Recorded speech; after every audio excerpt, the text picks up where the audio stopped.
Hi,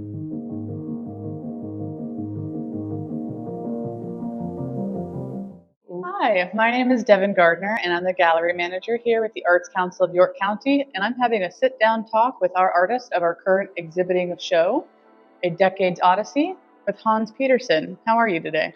I am fine, thank you. Good. I have a couple of questions for you. I want to learn a little bit more about this artwork. Okay. You ready?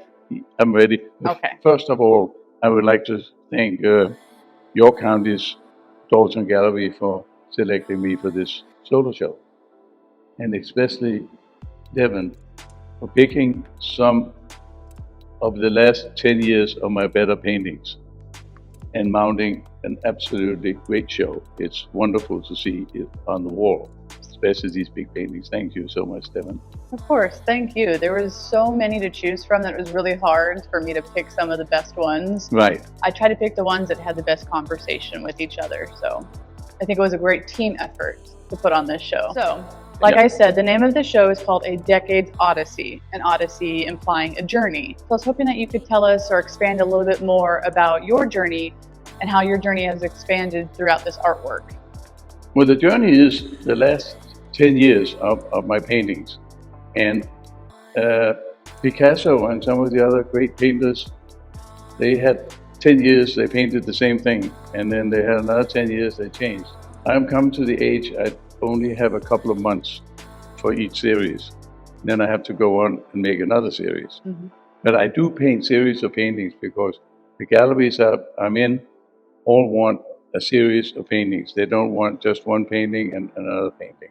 And I know when you look at the show, you come in, people say, oh, he painted this painting and this painting. But each painting in the show here represents a series of paintings. It could be some of the paintings over here, Women of Eccentric Personas. It's a series of 31 paintings. And this is a series of 5 or 6 paintings. All the paintings can be seen on my website under what's called brochures. And I made a brochure of each series I make and print them. So on the website you can look under brochures and see the paintings, but you can also look on the website. There might be some extra paintings in that series after the book was printed. So that is wonderful, and I find it so exciting that this is kind of a timestamp throughout your journey as an artist, because as a viewer of this piece or of this exhibit, I can find myself in different parts of my own journey. For example, the painting that we're sitting in front of now, it's titled The Conversation. Yes. And it feels so perfect for where we are right now in our journey as a curator and artist ourselves. Right. So I'm going to follow up with your body of work. All of the pieces in here are absolutely striking with their use of color.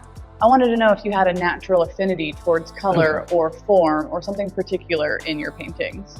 When I started as a graphic designer in Denmark, I was afraid of color. And my favorite typeface was Cooper Black. And I loved black and white things. I painted in black and white. I did drawings in black and white. And when I came to New York in 1976, I got a job at a color separation plant in New York, where I learned about color separations for gravure, offset, and letterpress.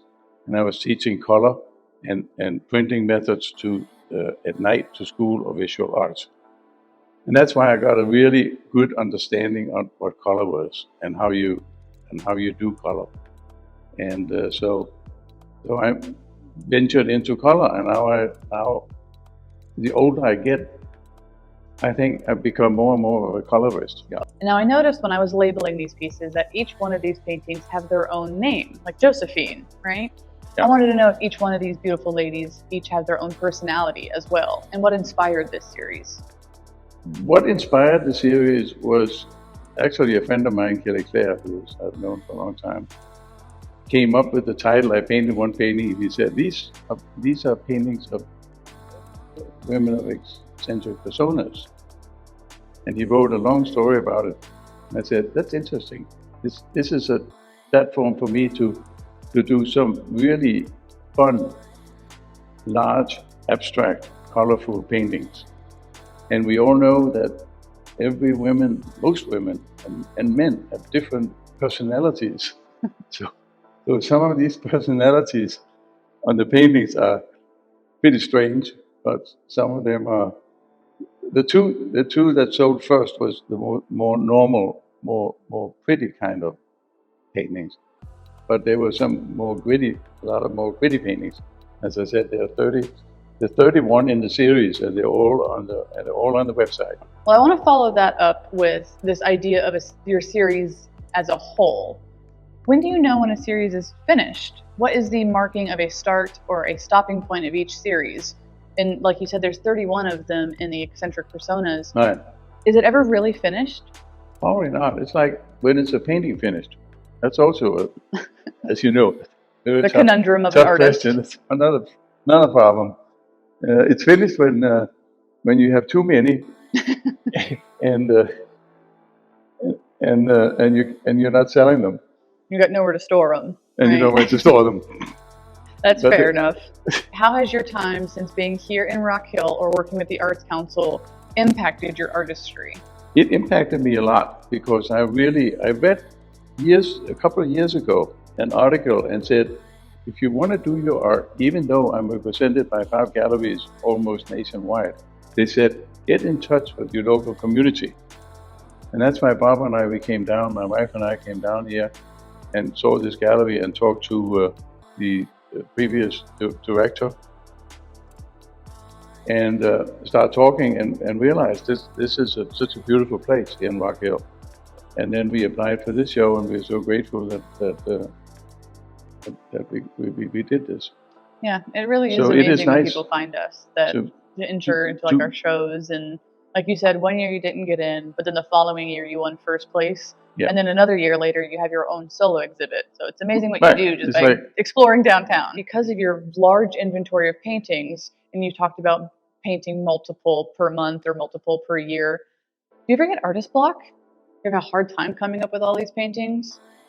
And how do you get through that if you do? I still paint. I'm still on 3 new series right now as we speak. Yeah, January. Consecutively 3? And, yeah. Well, I mean, 40 years I was a graphic designer working for High Point and freelance, and in New York City we had a design studio.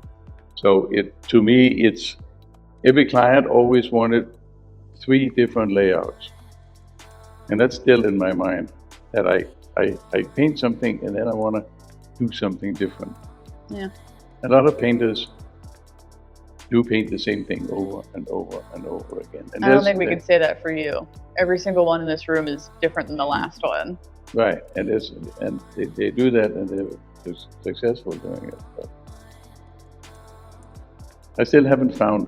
I'm still looking for the right one. I gotcha.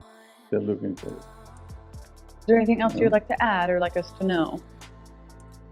Well, my wife. You gotta give her a special shout out. She's been amazing. Give her a special, because if I don't say anything nice about her, she sees this. But I want to thank her for backing me up and doing. You can see how she does all the spreadsheets and she does all the work. All I have to do is do the paintings.